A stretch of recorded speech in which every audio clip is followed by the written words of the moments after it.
신앙 생활은 관계입니다.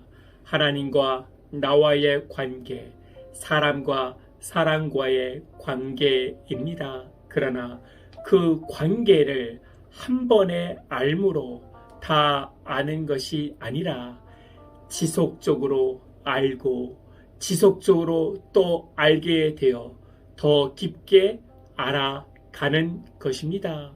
누구를 알아가는 것이 참으로 중요합니다. 그러나 내가 알았던 그 사람이 옛날에 알고 있던 그 사람으로 전부로 알고 생각하고 있다면 잘못된 것입니다.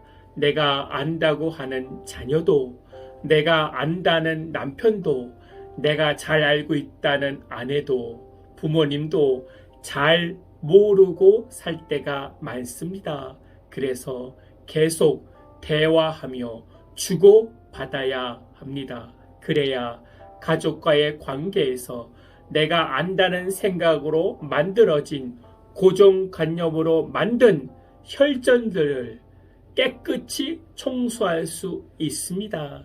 그렇지 않고 내가 안다고 거짓말하면 그 가족 간의 혈관이 혈전으로 파괴되어 단절되고 아픔이 되는 것입니다.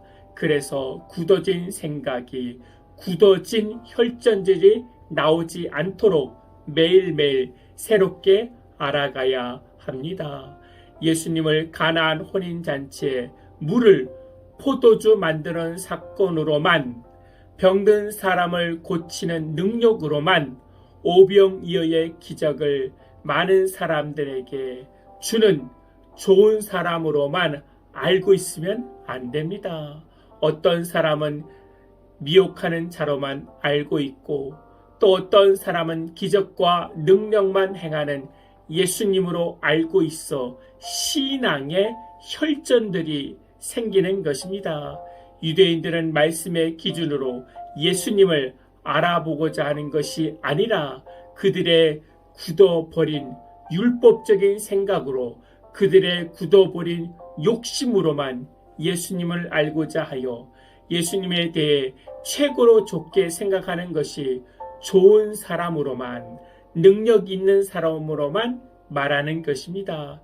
인간의 욕심이 만든 욕심의 혈전에 막혀서 예수님을 하나님의 아들이라고 인정 못하는 것입니다. 그러면서 하나님의 아들이라는 사람이 안식일에 병을 고치는 것은 안식일을 범하는 것이라고 하며 예수님을 인정하지 않습니다. 그래서 예수님께서 요한복음 7장 23절에 모세율법을 범하지 아니하려고 사람이 안식일에도 할례를 받는 일이 있거든 내가 안식일에 사람의 전실을 건전하게 한 것으로 너희가 내게 노여워하느냐.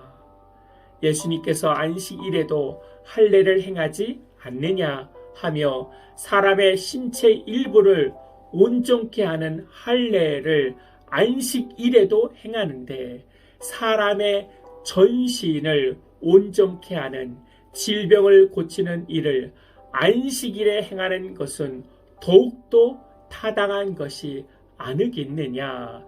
이렇게 유대인들에게 반문하시며 안식일 율법을 어기는 것은 예수님이 아니라 너희가 어기고 있다는 것입니다. 인간의 관식과 전통으로 굳어진 생각으로 예수님을 보아 예수님을 알아보지 못하게 되는 것입니다. 예수님에 대해 알고 있더라도 예전에 알고 있던 예수님으로 알게 되어 부활하신 예수님을 만나지 못하게 되고 받아들이지 못하는 제자들도 있는 것입니다. 그래서 매일매일 예수님과 기도하며 말씀과 소통해야 새롭게 알게 되고 예수님을 믿게 되고 새롭게 알게 되는 축복을 경험하게 되는 것입니다. 나의 생각에 맡겨서, 나의 종교적인 습관에 맡겨서 한번 알았다고 그것을 전부로 생각하지 말고 매일 새로운 예수님을 알아가고 깊게 알아가는 축복이 임하게 되기를 기도드립니다. 아멘. 한번 알았다고 전부를 알고 있다는 교만한 자리에서 내려오게 하여 주시고 예수님을 알고 또 알아가는 과정이 있게 하여 주시옵소서. 가족도 남편도 아내도 자녀도 알아가는 과정이 있게 하여 주시옵소서. 깊은 대화와 깊은 말씀의 순종으로 예수님이 나에게 참된 구주가 되어 주심을 믿는 복된 하루가 되게 하여 주시옵소서. 주 예수 그리스도의 이름으로 기도하옵나이다. 아멘.